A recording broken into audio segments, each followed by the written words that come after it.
Véritable success story de la radio Espace Guinée, les grandes gueules, détentrices des meilleurs scores radio en Guinée, de la meilleure émission talk show, a donné le créneau horaire du départ au bureau et du retour à la maison, récoltant depuis des années consécutives le titre d'émission la plus écoutée en Guinée, toutes catégories confondues. Un grand total de plus de 5 millions d'auditeurs ont été fidèles au talk show Les GG, diffusé jour après jour sur toutes les stations du réseau Adafo Média de 9h à 10h30, un exploit qui restera longtemps dans les annales de la bande FM en Guinée. Mais aussi sur Espace TV, merci de votre fidélité. Merci de nous écouter par le canal de nos sites partenaires, guinénews.com, mais aussi guinématin.com et guinée114.com. Merci de votre fidélité. Merci de nous écouter à l'intérieur du pays via nos antennes régionales et à Farana sur Bambou FM du côté de Kouroussa. Vous nous écoutez sur Djoliba FM. Merci de votre fidélité. La Guinée est de nouveau à la croisée des chemins. Le pays risque de renouer avec ses vieux démons si rien n'est fait. Le paysage politique et social se redessine au gré des intérêts du moment. Le Front national pour la défense de la Constitution est en tournée européenne depuis plus de 2 semaines maintenant. Les membres de la structure disent faire ainsi de la diplomatie citoyenne auprès des chancelleries occidentales et des institutions internationales de défense des droits de l'homme. Pendant ce temps, en Guinée, plusieurs partis politiques, des syndicats et des plateformes de la société civile réunis ce jeudi disent avoir reconstitué les forces vives de la nation à travers une déclaration rendue publique. Ils réclament la mise en place d'un cadre de dialogue inclusif dans un bref délai, à défaut de quoi ils menacent de rejeter toutes les institutions mises en place par le CNRD. Qu'est-ce qui sous-tend de telles décisions? Nous en parlons dans un instant avec Sekou Koundouno, responsable des stratégies du FNDC, et Aboubakar Souma, président du G2, mais aussi nous irons du côté du PDN avec Mohamed Sissé. Il est également le responsable de la communication de ce parti. Mais d'abord, vos différentes réactions sur nos différentes plateformes ici. Nous commençons par ces messages qui sont tombés sur notre plateforme. Nous commençons par Adi le Guinéen qui nous écrit: bonjour Diadia, c'est Adi le Guinéen. Je suis choqué de voir des Guinéens brimer la mort de ce jeune. Sur les, certainement brandir la mort de ce jeune sur les réseaux sociaux en disant que personne ne doit manifester, comme si la manifestation est un crime. Le CNRD ne doit pas oublier que c'est l'Axe qui a légitimé son coup d'État, a dit le Guinéen. Alors l'Axe ne doit être pacifié et doit être une priorité absolue pour le CNRD, a dit le Guinéen, donc qui nous envoie ce message. Nous partons toujours avec vos différentes réactions. Bonjour Madiadia, c'est Abdul Karim Mouloba. Cette exclusion d'Ousmane Gawal relève de la naïveté politique et de l'immaturité politique. C'est le début des conséquences de la guerre de succession au sein de l'UFDG. Restons positifs. Abdul Karim Mouloba donc qui nous écrit. Nous continuons toujours avec vos différentes réactions. Maki de Dar es Salaam qui nous écrit: cette exclusion d'Ousmane Gawal est un grand recul pour l'UFDG. Ceux qui l'ont combattu depuis 2013 ont eu raison. Malheureusement, ceux qui nourrissent des ambitions folles de succession au président ont pris le dessus. Le président CDD doit nettoyer son entourage. Beaucoup de travail pour leur propre compte. Beaucoup travaillent pour leur propre compte. Néanmoins, nous acceptons la décision et nous nous battrons pour faire de Selou président de la Guinée. Maki Premier, vice-coordinateur de Sikora, donc, qui nous envoie ce message. Nous allons partir cette fois-ci sur Twitter avec vos différents tweets. Avec ce premier qui tombe sur notre plateforme. Bonjour Madame So. Il faut saluer les premiers pas du gouvernement. Que dit-il? Il faut saluer les premiers pas du gouvernement tout en espérant qu'ils ne vont pas se limiter. Là, il faut poursuivre les enquêtes et sanctionner les personnes qui sont impliquées dans cette situation. Hashtag espace GG. C'est nous donc qui nous envoyait ce message. Nous partons cette fois avec Tierno Angelus Lombé. Bonjour les grandes gueules. Se précipiter pour exclure un cadre comme Ousmane Gawal et applaudir et justifiant le rapprochement avec le parti déchu par un calcul politique qui leur serait avantageux. Quel beau calcul politique de l'UFDG. Waouh, il fait cette interjection donc Tierno Angelus sur Twitter. Toujours avec vos différentes réactions, cette fois avec Dominique Koulemou. Bonjour les grandes gueules. J'ai la conviction que cette fois-ci, les enquêtes iront jusqu'au bout et que justice sera faite. Il y a des personnes qui tirent du profit de telles situations. Ces personnes ont fait que dès qu'on apprend qu'il y aura manif, on s'attend à de mauvaises nouvelles. toujours sur Twitter avec Excellence Baldé le Guinéen. Il dit bonjour Diadia et à toute l'équipe. Il faut saluer la promptitude du gouvernement, surtout le ministre de la Sécurité. Tout dépendra de la manière par laquelle le cas de mort sera géré par la transition. Toujours sur Twitter avec un autre, François Kalibogui.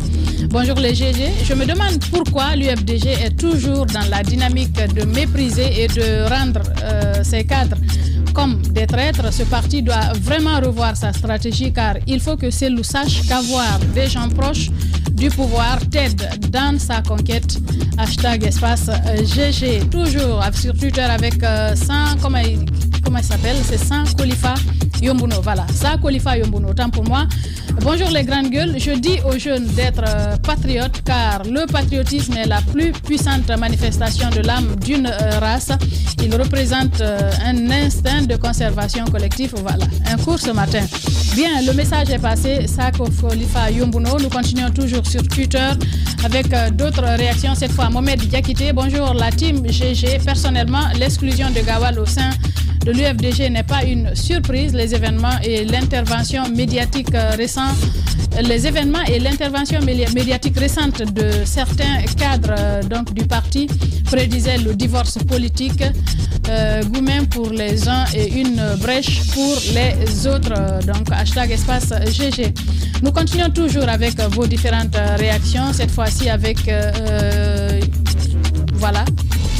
On va peut-être continuer sur d'autres plateformes sur le 657 39 13 13 que nous dit ce premier auditeur.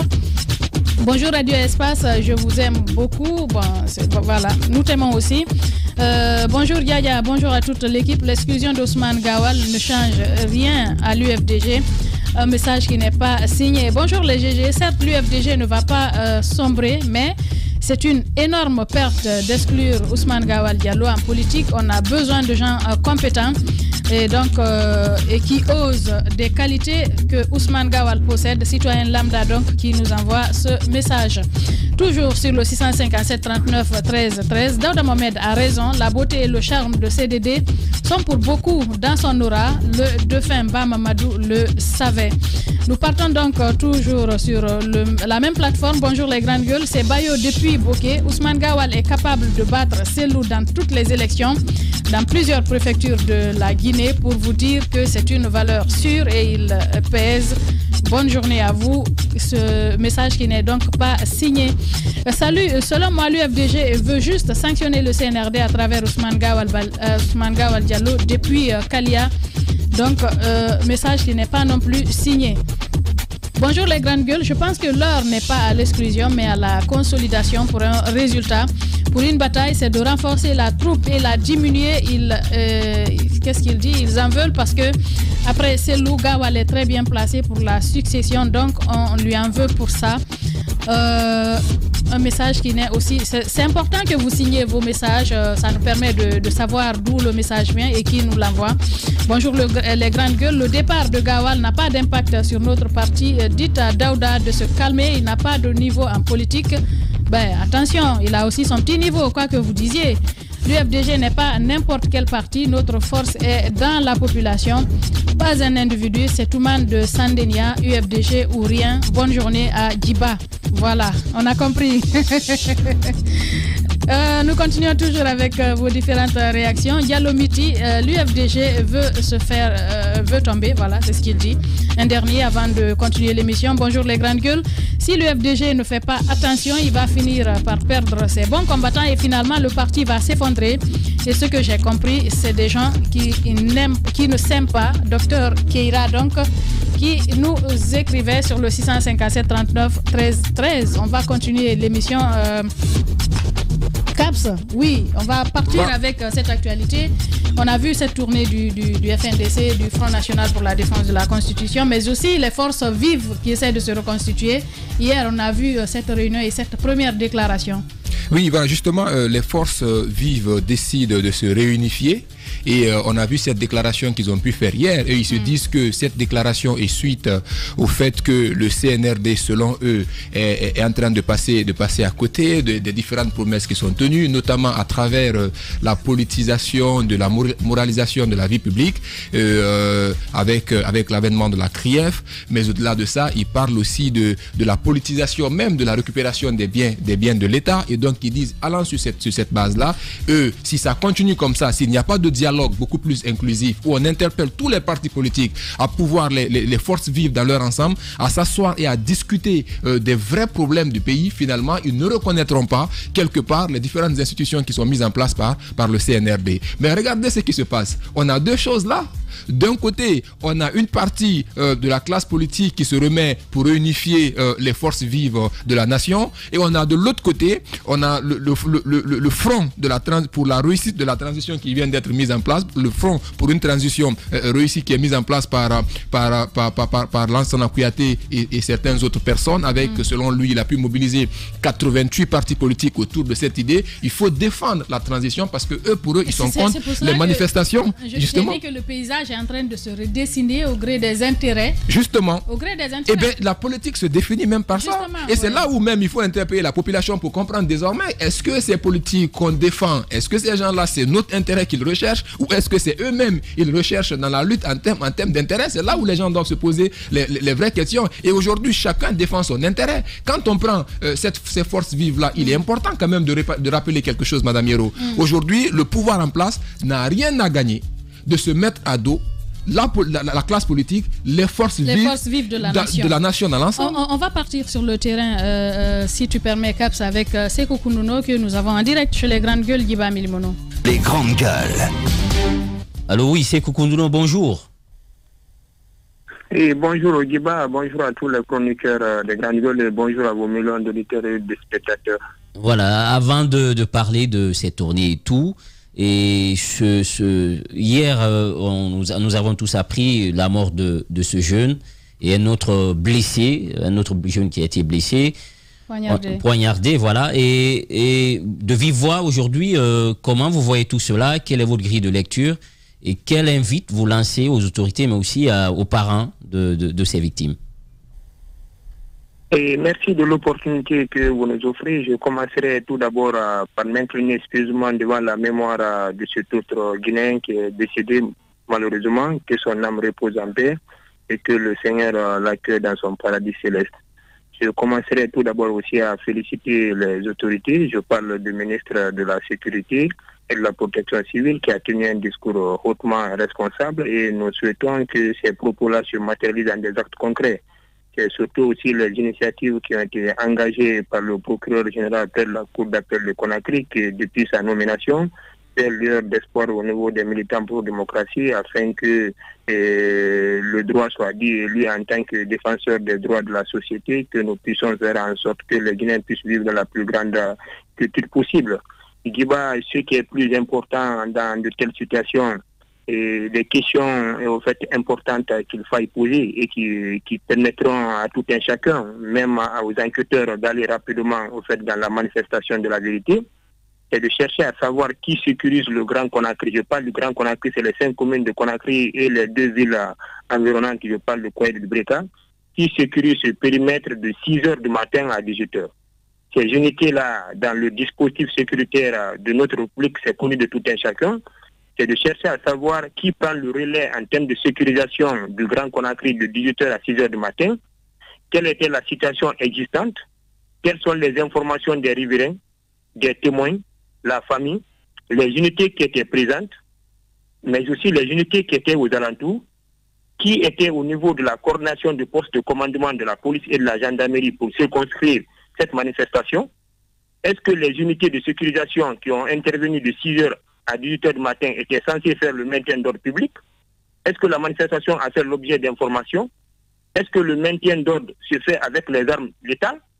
Qui a autorisé? Qui a supervisé?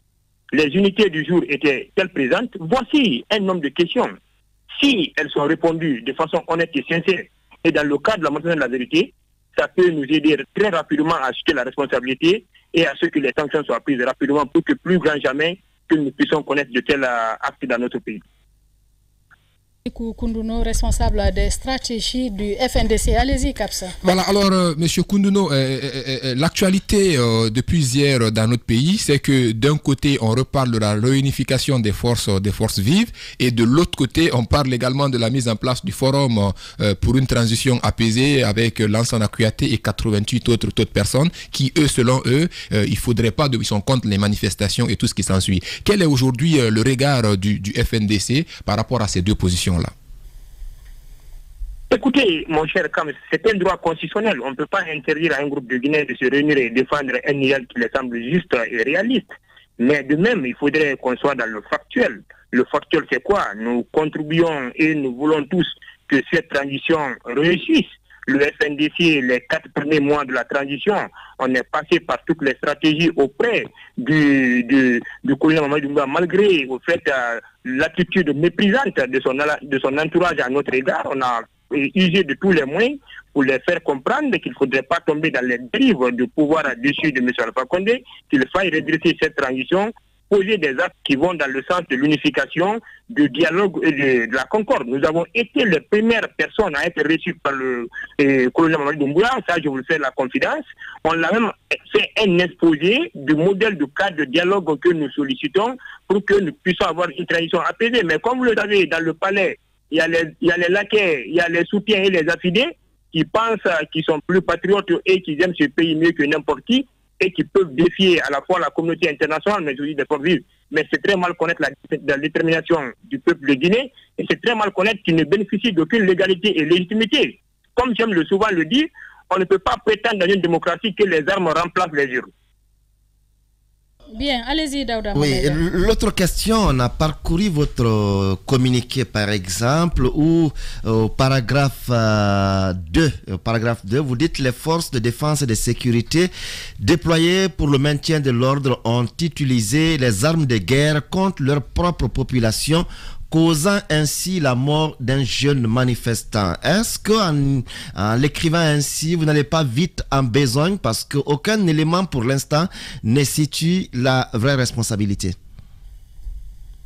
Et au fait, Daouda, ce qui me plaît beaucoup chez toi, hier j'ai suivi cette émission avec beaucoup d'intérêt. C'est la pertinence au fait, par laquelle tu exposes les faits. J'ai commencé tout d'abord, cher Daouda, à énumérer un certain nombre de questionnements. Si même ces questions, vous faites une émission, permettez, si vous faites une émission spéciale sur là-dessus et que vous vous efforciez vous-même à répondre à ces questions, je pense bien que votre question n'a pas lieu d'être. D'abord, c'est de chercher à savoir quelles sont les unités qui ont la responsabilité de sécuriser le Grand Conakry de 6h à 18h. 2, c'est de chercher à savoir quelles sont les unités qui prennent le relais de 6h, de 18h à 6h. Je crois que vous n'avez pas compris. Vous n'avez pas compris ma question. Parce que vous avez énuméré cela tout à l'heure à l'entame. Ce que je veux dire, la conclusion à laquelle vous parvenez dans ce communiqué en son paragraphe 2, en disant que en affirmant que les forces de défense et de sécurité déployées pour le maintien de l'ordre ont utilisé les armes de guerre contre leur propre population, causant ainsi la mort d'un jeune manifestant. De quel élément disposez-vous pour tout de suite culpabiliser, pour affirmer ou culpabiliser les forces de l'ordre et de sécurité?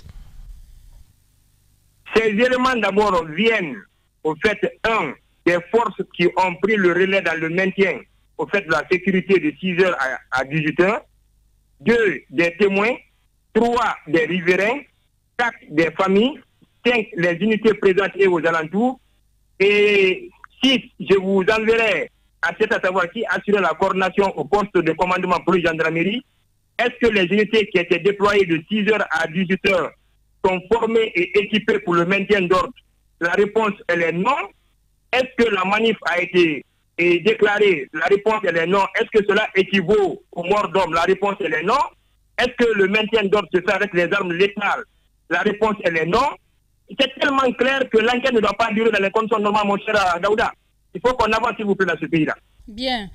Sekou Koundouno, responsable des stratégies du FNDC. Allez-y, Kapsa. Voilà, M. Koundouno, moi j'ai envie également de vous entendre. Vous faites une diplomatie citoyenne au travers de votre tournée, mais demain également, c'est en temps normal la CEDEAO qui se retrouve et ils vont certainement se pencher sur le cas guinéen. Est-ce qu'aujourd'hui on peut dire qu'au regard de cette diplomatie citoyenne que vous êtes en train de faire, est-ce qu'aujourd'hui on peut s'attendre à ce que cette diplomatie que vous faites à l'international puisse peser dans les décisions qui seront prises demain par la CEDEAO à l'encontre notamment de la Guinée?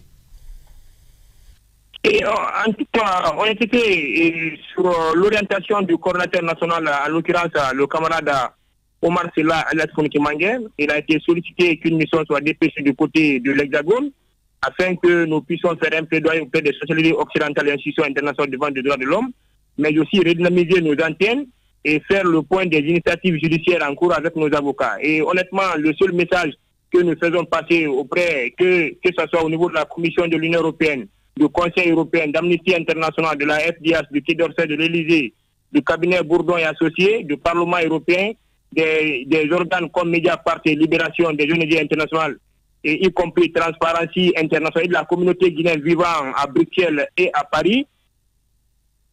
C'est un message d'appel à la junte militaire à ouvrir sans délai un dialogue sincère et franc avec les véritables forces politiques et sociales du pays, afin que nous puissions parler de la maison commune, s'accorder sur l'essentiel. Ce qu'il ne faut pas perdre de vue comme ça. La junte n'a ni de légalité ni de légitimité dans ce contexte actuel. Personne n'a voté pour qu'il se retrouve à la tête de l'État. Mais plutôt nous avons soutenu parce qu'on voulait faire la rupture avec l'ancien système. Mais si nous tombons dans le même travers, à travers l'arrogance, le mépris et le rejet des différentes forces politiques et sociales, il ne faudrait pas qu'on rêve à un lendemain meilleur et la stabilité, on ne peut pas l'avoir dans ce sens.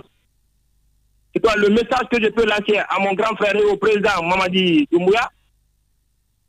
C'est un message et un appel au rassemblement de tous les Guinéens autour de la table de dialogue pour que nous discutions de nos différends et qu'on s'entende sur l'essentiel. Mais aller dans un rapport de force, j'ai l'intime conviction que ça ne profitera à personne. Bien, dernière question, Daouda. Alors, puisque vous parlez d'ailleurs de rapport de force, c'est vrai que vous avez votre position aujourd'hui, vous avez vos observations et vos recommandations. Il y a de l'autre côté également d'autres entités politiques et sociales qui se mettent ensemble pour également leurs recommandations, leurs propositions et leur vision de la transition. Est-ce que vous savez déjà qu'il y a de nouvelles forces vives qui sont nées depuis hier à Conakry, qui sont en train de se reconstituer. Et de l'autre côté, il y a également ce forum pour une transition apaisée en Guinée. C'est quoi la position du FNDC aujourd'hui face à ces deux entités? Il y a même le Front National pour la défense de la transition. De la transition. Le FNDC encourage toutes les initiatives qui concourent à la réussite de la transition. Et nous estimons que la préoccupation qu'il faille au fait animer les uns et les autres, c'est une préoccupation d'une transition apaisée, inclusive, une transition qui rassemble tous les Guinéens, une transition où la junte militaire prendra très bientôt sa responsabilité afin de communier avec l'ensemble des forces de la nation dans un climat apaisé, dans un climat convivial. Et nous lançons un appel à la junte militaire de ne pas se mettre dans une logique de défiance de la communauté internationale. Nous sommes dans une situation où personne n'a la légitimité et on ne pourra pas permettre à un groupe de Guinéens d'engager les Guinéens vers les dérives. Bien.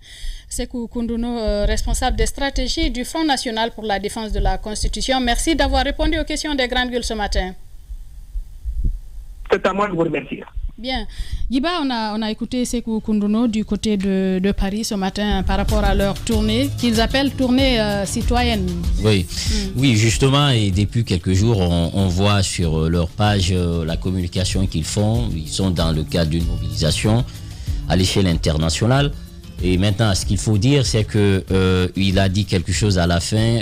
On est dans une transition. Aujourd'hui, on a plus à gagner en élan vers un dialogue entre les forces vives de la nation, que ce soit le gouvernement. C'est ce que tout le monde réclame. Voilà, il faut le dialogue. Je crois aujourd'hui, on arrive à un niveau où personne n'a intérêt à ce que cette transition-là échoue. Ouais. Parce que c'est aujourd'hui, si Doumbouya arrive à réussir, c'est tout le peuple de Guinée qui va tirer son épingle du jeu. C'est tout le peuple de Guinée qui va réussir. Donc, il faut que chaque citoyen s'implique davantage dans ce sens pour l'aider, l'interpeller par rapport à ses discours d'avant, mais aussi appeler les partis politiques, la société civile, à que chacun, quand même, mette en avant le dialogue. Parce que si nous mettons en avant le dialogue, c'est ce qui va nous permettre d'éviter les erreurs du passé, aujourd'hui de jeter les bases d'une nation démocratique et qui va se tourner le dos à toutes ces pratiques que nous avons connues antérieurement. Donc, sans le dialogue, je pense qu'aujourd'hui, on ne peut pas sortir de cette situation. Le président, il avait dit lors de son interview avec RFI, et lorsqu'il disait que nous avons un problème national, et je pense qu'il faut adapter le traitement et le remède que nous avons à la maladie que nous avons.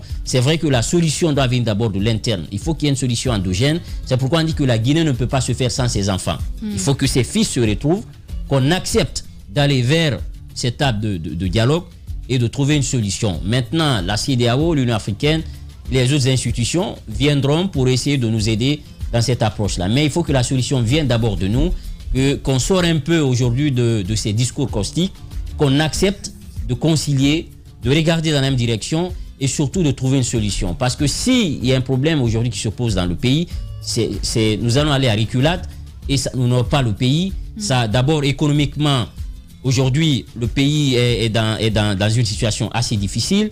Vous avez une crise mondiale qui est là. Vous avez les prix qui sont en train de flamber partout. Si une crise politique vient aussi s'ajouter à cela, je pense que ça ne peut pas aider la transition. Il faut aujourd'hui que tous les fils, que le président de la République, qui est aujourd'hui le premier magistrat, qu'il puisse donner le ton et qu'il invite, qu'il tend la main à ses frères qui sont de la société civile, qui sont de l'opposition, et que le premier ministre qui peut prendre l'avant pour qu'on puisse créer un cadre de dialogue où chacun va se retrouver, qu'on puisse discuter des questions qui les divisent.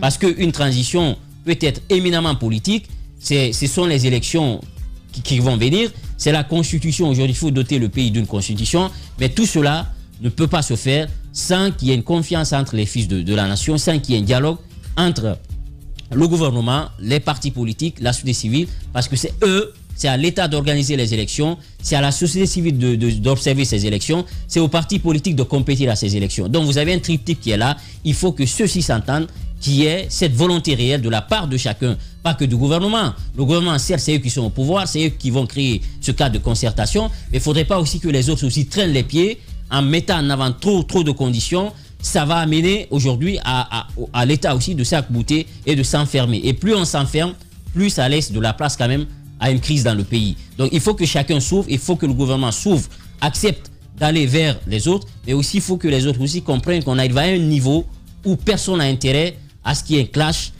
dans le pays, parce qu'après, on va commencer aussi à égrener les cas de mort, ça n'honore pas le pays.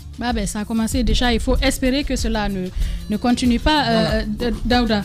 Alors, il y a un problème. Le plus important est de faire comprendre aux Guinéens que personne n'a intérêt à camper sur une position donnée et se dire que c'est moi qui ai raison. C'est effectivement dans ce sens que j'aborde la question, parce qu'aujourd'hui il y a ce qu'on vend aux Guinéens. Chacun pense que sa proposition est la meilleure. Et c'est ce qui peut nous fatiguer. Ce n'est pas parce que vous avez une proposition que vous souhaitez ou vous pensez que c'est la meilleure des propositions et que c'est celle-là qui doit forcément passer. Il faut que les propositions soient mises ensemble et que lorsque votre proposition est mise en minorité, que vous acceptiez d'aller, parce que cette transition, il faut le dire encore, que chacun le sorte de sa tête. Ce n'est pas une transition de Mamadi Doumbouya. C'est une transition, c'est une transition des Guinéens. Parce qu'un retard, ce n'est pas le retard de Mamadi Doumbouya, ce n'est pas le retard de Bala Samoura, ce n'est pas le retard de Mamadi Beyabogui, c'est le retard de la République de Guinée. Aujourd'hui, on est en train d'avoir des inquiétudes au jour à venir, comment on va se tenir avec les manifestations qui pointent à l'horizon, quand les forces vives disent rejeter toutes les institutions mises en place par le CNRD, et quelles vont être désormais les directives à donner à leurs partisans. Ce sont des inquiétudes qui naissent. Aujourd'hui, il faut qu'on accepte d'aller, que la sincérité caractérise les démarches du CNRD. Parce que si la sincérité ne caractérise pas les démarches du CNRD, ça veut dire que on va se mettre dans un jeu de dupes. On va vouloir duper tout le monde. Pendant ce temps, leur agenda qu'on ne connaît pas assez va se dérouler et le pays va en reculant et on se retrouvera encore 5 ans, 10 ans après à regretter le temps qu'on a passé avec la transition ou le temps qu'on a perdu avec cette autre institution. Il faut aujourd'hui que les Guinéens acceptent d'aller pas dans les jeux de cache-cache, mais d'aller carte sur table, discuter des problèmes de la Guinée. Qu'on ne dise pas que le problème que moi j'ai, c'est le plus sérieux de tous les problèmes. Ça ne peut pas marcher comme ça. On a vu cela avec les différents dialogues qu'on a eu dans ce pays. Chacun vient avec ses préalables. Chacun pense que ce qu'il vient mettre sur la table, c'est ce qui peut sortir la Guinée de ses 63 ans de retard. Cela doit aujourd'hui sortir de nos têtes. Préservons la quiétude sociale. Préservons cette transition pour qu'elle réussisse, parce que sa réussite, c'est notre réussite. Son échec, c'est notre échec, c'est l'échec de la Guinée. Bien. Allez-y, Caps, pour clore sur le sujet. Voilà, donc pour clore sur ce sujet-là, je l'ai toujours dit et je le réitère ce matin, la réussite de cette transition dépendra de la hauteur que prendra les autorités de la transition et la classe politique dans son ensemble. Si ces deux entités s'entendent, on réussit notre transition, et si ces deux entités ne s'entendent pas, on est dans une crise permanente. Et il ne faut pas qu'on arrive à ce point-là. Et donc c'est pourquoi j'ai envie d'interpeller ce front de la transition, ce forum d'une transition apaisée. J'ai envie de les interpeller par rapport à un fait. Ils ne veulent pas aujourd'hui, ils ne supportent pas, ils ne veulent pas se lancer, ils ne supportent pas la manifestation. Et qu'est-ce qui fait qu'aujourd'hui les gens ne veulent pas se mettre dans la manifestation? Quand l'autorité sort pour dire nous interdisons les manifestations, indirectement ils sont en train de radicaliser les gens qui sont là, qui ne sont pas satisfaits de ce qui est en train de se faire, qui se sentent exclus de la façon dont la transition est en train d'être gérée. Et c'est là où le président Mamadi Doumbouya, vu que lui-même il est quelqu'un qui a incarné de l'espoir depuis le début et il continue à l'incarner pour beaucoup de personnes, pour que cette transition réussisse, il est important qu'il continue à prendre de la hauteur, qu'il interpelle toutes les forces vives de la nation, qui s'asseyent dans une sincérité en termes de dialogue. C'est vrai que c'est ce qui est demandé, mais pourquoi on va se mettre à tergiverser et que le CNRD sorte de cette idée de dire nous avons peur que, en écoutant trop la classe politique, pour ne pas que ces gens puissent faire échouer la transition. Il faut qu'ils sortent de cette idée-là.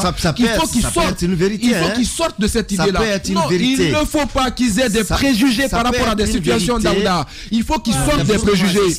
Il faut qu'ils sortent des préjugés, parce que ce sont ces préjugés-là qui radicalisent les positions. Et donc, il faut qu'ils sortent de ça, qu'ils enlèvent ça de leur tête, qu'ils appellent tout le monde autour de la table, qu'ils soient sincères dans leur démarche, qu'ils parlent sincèrement, et qu'à partir de ce moment-là, qu'on ne puisse plus voir l'intérêt d'une coalition politique, qu'on ne puisse plus voir l'intérêt. Ceux qui disent forum pour une transition apaisée, qui sait si c'est pour aider vraiment la gente au pouvoir ou c'est pour se faire une place? Qui c'est ceux qui sont de l'autre côté, qui s'opposent à toutes les actions menées par le CNRD? Qui c'est leur intention réelle dans tout cela?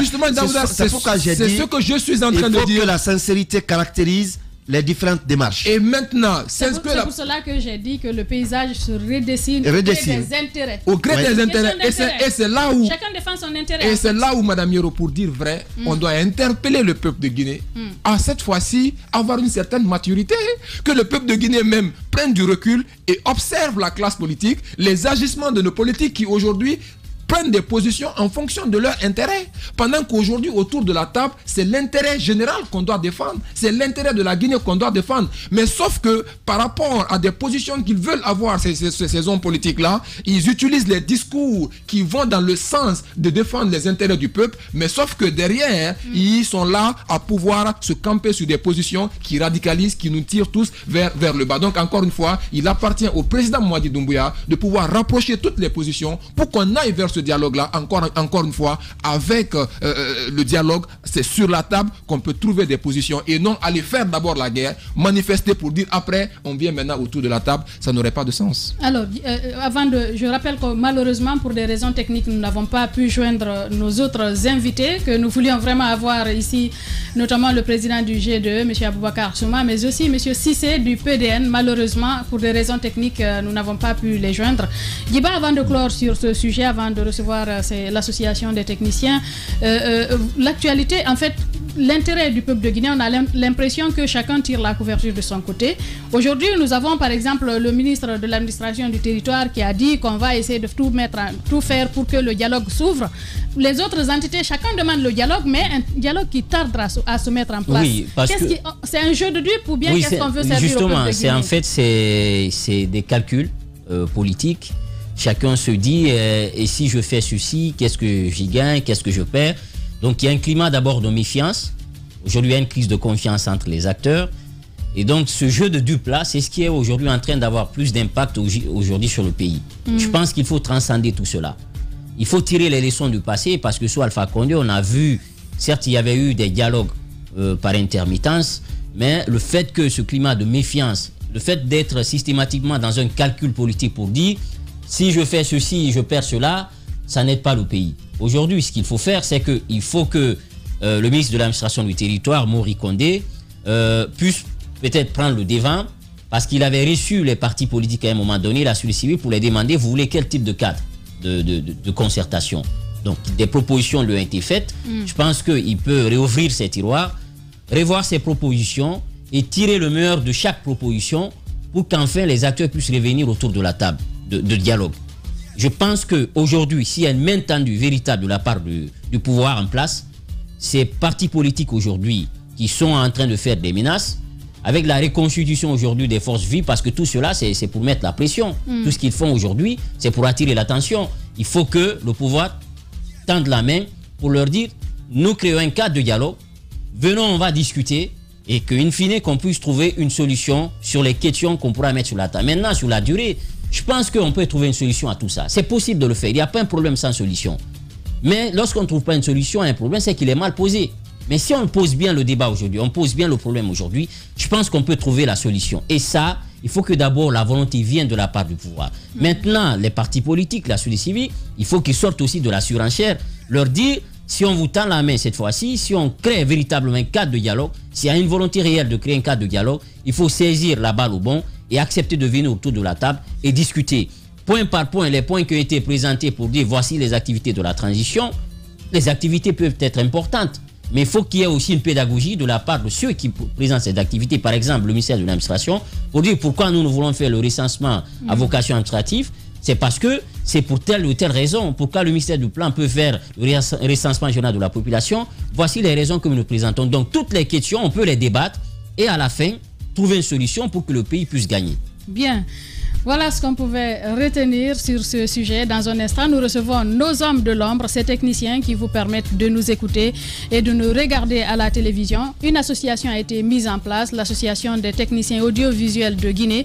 Nous les recevons dans un instant dans les grandes gueules. Les journalistes accoucheurs de vérités diverses, pertinents et rusés, sans langue de bois, cultivés, nécessaires pour des journalistes. Les grandes gueules, des personnalités acquises par le travail, ce qui leur donne poids et légitimité à interviewer tout le monde. L'épopée des grandes gueules ou le socle de la liberté d'expression en Guinée depuis plus de 10 ans. Sur Radio Espace, mais aussi sur Espace TV, merci de votre fidélité. Daouda Mohamed, on fait de la télé, voilà. Ça arrive. Merci de votre fidélité, merci de nous regarder un peu partout à travers la Guinée via nos antennes régionales. On parle de ces techniciens, ces hommes de l'ombre. Vous nous entendez, nous parlons, mais sans eux, vous ne pouvez jamais nous voir ou nous entendre. C'est vrai qu'ils ne parlent jamais, mais ils ont décidé de mettre en place l'association des techniciens audiovisuels professionnels de Guinée. Nous allons les recevoir pour parler de leurs difficultés. Ils sont avec nous. Daouda, vous avez suivi hier cette organisation. Est-ce que vous comprenez ce qui sous-tend la mise en place d'une telle structure, l'association des techniciens audiovisuels de Guinée? Oui, effectivement. Et il y a depuis très très longtemps quand même que les démarches sont en cours, que j'ai suivi leur assemblée, leur congrès en quelque sorte, où il y a eu le bureau qui a été mis en place. J'ai bien salué cette initiative et j'ai trouvé que c'est comme des associations des journalistes, c'est vrai qu'il y a des associations de presse à l'intérieur desquelles il y a les différentes entités, notamment des techniciens. On a aujourd'hui une association ou des associations des journalistes en langue. On a également une association ou des associations des journalistes ou des animateurs culturels et autres. Tous là, aujourd'hui, on les a. Il y a même une association des femmes de médias. Des femmes de médias. Oui. Il y a tout cela. Et qu'aujourd'hui, ce sont des techniciens qu'on ne voit pas, qu'on n'entend pas, mais qui, grâce auxquels nos voix arrivent, nos images arrivent à ceux qui nous regardent, à ceux qui nous écoutent, qu'ils se mettent ensemble, parce que ce n'est pas fortuit. Cette fédération, c'est effectivement réfléchir sur les différents problèmes qui leur permettent également de survivre de ce qu'ils font. Bien, Abdoulaziz Diallo est avec nous. Il est le chargé de projet de cette association. Bonjour, bienvenue chez les Grandes Gueules. Bonjour à tout le monde et merci d'avoir invité ici aujourd'hui. Bien, allez-y, Djiba. Oui, d'abord félicitations pour cette initiative. C'est vous les faiseurs de journalistes, de tout ce qui passe à la télé. Alors, qu'est-ce qui a motivé d'abord la création de cette association et quel est l'objectif? Bon, merci de m'avoir posé la question. Ce qui a motivé la création de cette association, c'est parti d'un constat entre les techniciens. Vous êtes technicien, parlez dans le micro. Évidemment. Voilà. Donc, comme vous voyez, dans les médias, il y a beaucoup de techniciens. Ils n'arrivent pas vraiment à s'en sortir très très bien. Il y a beaucoup de problèmes entre eux et les journalistes, soit au niveau des émissions, soit sur le système de diffusion, etc. Donc, c'est pour pouvoir harmoniser un peu leur façon de se comporter à l'antenne, dans leurs médias, etc. Dans le micro, M. Diallo. Bien sûr. Eh bien, vous parlez de conditions, c'est vrai que les conditions de vie et de travail des hommes de médias en général, y compris vous les techniciens, on en a suffisamment parlé, mais qu'est-ce que vous visez à travers cette structure? Est-ce que c'est plus de formation, plus de l'amélioration des conditions de vie, notamment des salaires? Qu'est-ce que vous visez concrètement? Oui, tout fait partie. Surtout en première position, c'est d'abord rendre les techniciens beaucoup plus performants. Ensuite, bien sûr, l'amélioration des conditions de vie, ça fait partie, on ne peut pas nier cela. Il y a des techniciens qui ne sont pas du tout très très bien entretenus par les patrons des médias. Donc nous allons les interpeller à vraiment les aider, à aider les techniciens à se sentir beaucoup mieux pour qu'ils puissent faire du bon boulot à la radio ou bien à la télé. Maintenant, l'objectif principal surtout, c'est de les permettre d'être à jour vis-à-vis de l'évolution de la technologie. C'est surtout ça. Justement, qu'est-ce que vous remarquez? Quel constat vous faites à ce niveau? Bon, à ce niveau, nous avons constaté aujourd'hui dans beaucoup de médias, des techniciens qui continuent à travailler par exemple avec des anciens logiciels. Alors qu'aujourd'hui, il y a des logiciels qui sont beaucoup plus performants. Ça peut les aider à avoir un bon résultat plus rapidement. Donc c'est mis à jour pareil qu'il faut vraiment s'actionner. Voilà, alors M. Diallo, moi la question pour vous, vous êtes chargé de projet au sein de cette nouvelle organisation. Alors est-ce qu'on peut avoir une idée déjà d'un projet que vous comptez, du premier projet par exemple que vous comptez mettre en œuvre? Oui, le premier projet que nous comptons mettre en œuvre, nous sommes en train en ce moment de faire les lettres pour adresser aux différents patrons des médias. C'est d'aller en général noter tous les problèmes dans ces médias, ensuite proposer une solution concrète au patron qui nous permettra de passer et pallier à ça. Donc pour l'instant vous n'avez même pas fait l'état des lieux. Non. Vous allez donc sillonner les médias, faire l'état des lieux pour voir comment améliorer les conditions de travail. Effectivement. C'est ce que nous allons faire très très bientôt parce qu'on a déjà préparé les lettres. Mais il fallait d'abord parler de l'association pour que les gens puissent savoir réellement qu'il y a quelque chose qui est organisé, qui est mis en place. Est-ce que vous avez démarché ces hommes de l'ombre, ces techniciens dans les différents médias? Et l'autre question, vous dites que représenter, créer, être le lien entre ces hommes de l'ombre et le syndicat. Et donc, ça veut dire que sur le cas du traitement salarial, les conditions de tout, comment vous comptez organiser tout ça? On a créé un groupe WhatsApp déjà, où on a répertorié près de 150 techniciens. Il y en a qui n'ont pas encore de téléphone, malheureusement. De Conakry ou à travers le pays? Jusqu'à Girokouré.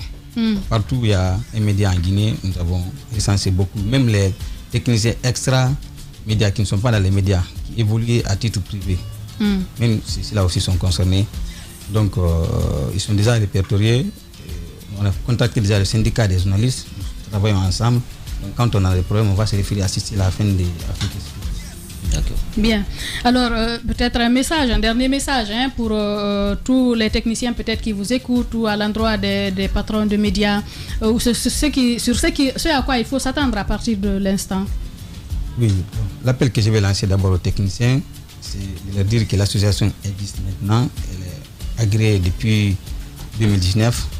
Donc, s'ils n'ont pas encore adhéré, ils n'ont qu'à adhérer, ça va nous permettre d'échanger sur beaucoup de choses. Vous êtes agréé depuis 2019? 2019, oui. Oui, mais vous dormiez alors depuis tout ce temps. C'est pas facile, comme vous savez, nous sommes les hommes de l'ombre. On sent que c'est des techniciens. Voilà. Donc, c'est pas facile du tout. Voilà. Donc, maintenant, nous les invitons à adhérer à cette association afin de les permettre eux-mêmes d'évoluer. Parce qu'on a un petit forum sur place sur lequel on peut échanger de nos problèmes entre nous au niveau de nos travaux quotidiens. Ça va nous permettre de passer à cela facilement. Est-ce que vous avez parlé avec les techniciens bon, je sais qu'il y a Kémo Massaré qui est concerné, Cadre Dramé, je ne sais pas s'il a été contacté. Est-ce qu'il est membre de votre structure? Voilà. Ah, oui. Donc le grand chef. Abdoulaziz Diallo, merci d'être passé dans les Grandes Gueules ce matin. Je vous remercie. Bien, voilà comment on arrive au terme de cet autre numéro des Grandes Gueules. Merci à tous d'avoir été des nôtres. Merci à Abdoulradr Dramé qui a géré les sons du côté de la radio. Merci à toute l'équipe de la régie, Vladimir Poutine, Nalai Sidibé, Mafata Sano, Alassane Diallo, l'homme de nuit, Mamoudou Kondé, Aboubakar Foté Souma. Ils sont très nombreux. Merci d'avoir été des nôtres. À lundi pour un autre numéro des Grandes Gueules, certainement avec Lamine Girassi, le turbo aux commandes.